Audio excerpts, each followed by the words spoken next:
This is the middle section of guided reading, talking about how to teach with a children's picture book. So, we've already talked about how to begin your guided reading instruction, and now we're at the point where you're in the middle and the students are reading. So, at this point, most of what you'll be doing is you'll probably be doing one running record or some type of reading analysis as your district has you do, and you'll be going around from student to student and listening to each one read. And as I stated in the introduction video, this is a good chance for you to listen for their miscues. You actually want them to be able to be making miscues because that shows they're in a good instructional level. If they're not making any miscues, they're not in a good level. They need to be challenged more so that they can make more miscues so that you can help them. So, there's a lot of different ways that you can do miscue analysis, and a lot of teachers tend to get stumped on this because it's tricky. So as you're going into this, it's good to have a lot of strategies in your pocket to be able to use so that we don't just revert back to, well, sound it out, because most words in reality that they read are not going to be words that they can actually sound out. If they sound them out, they're not going to come out right. So there needs to be different strategies that we have for helping students decode words in order to be able to comprehend what they're reading. So I'm going to go through a couple different ones of these using examples from Bill's first day that we've been using for this section of videos.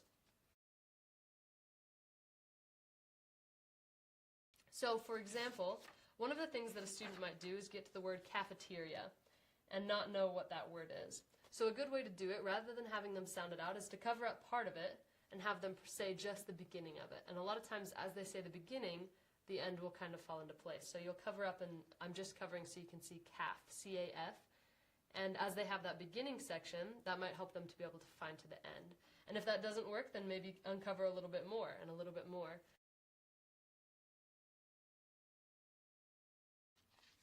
A similar strategy to that is to, sometimes we'll just show them the very beginning letter, and then they'll start guessing words. So we'll show them cafeteria, and they'll say all kinds of different C words that don't relate because they're nervous and they're on the spot and things like that. When in reality it would help them a lot more if we showed them the first phoneme. For example, I have the word principal here. To show them the first phoneme, or the blend maybe, the PR or the P, and then to also show them the end sound. So say what word starts with a P sound and ends with pal, and then, because they'd be able to recognize that, and then letting them be able to figure that out by themselves, knowing the first half and the second half rather than just the first one.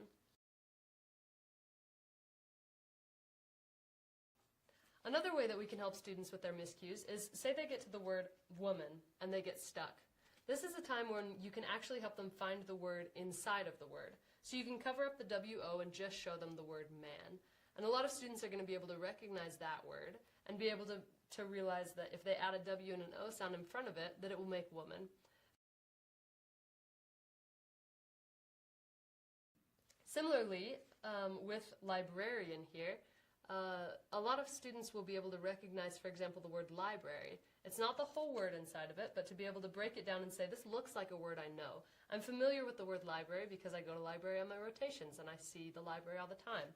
But they might not be familiar with librarian. So as you cover it up and say, what word does this look like, students will be able to hopefully decode farther and be able to recognize that it's librarian. So say we're on this page where it says, this woman is the nurse, she helps you when you get hurt. Students might get caught on this word nurse. One strategy is, rather than making them sit there and try to decode, which can sometimes be useful, but letting them skip the word, move on and use the context clues to figure it out. So they'll say, this woman is the, and they can't figure it out, so you say, go ahead and skip it and keep reading. She helps you when you get hurt, and then always bring them back and say, so this word right here, it's talking about someone who helps you when you get hurt. What do you think that might be? And then maybe using one of the strategies from before where you say it starts with an N, and what do you think that could be? Or to have them also look at the picture and say, look at this picture over here. Who does this look like? What do you think she's doing? And letting them then be able to figure out the word from there. So these were a couple of different miscue analysis that you can be able to keep in your pocket and try to remember as you're working with students. As they get to a word that they don't know and you're not really sure how to help them, remember to stay away from sounding it out and to use a couple different strategies to mix things up and give students real-life strategies that they can use in their authentic reading situations, so that when they get to words they don't know, they'll know how to break them down. They'll remember the ways that you've done it with them. And hopefully at that point you've spent about 2 minutes each working with each child, and then we'll move on to how you can end your guided reading.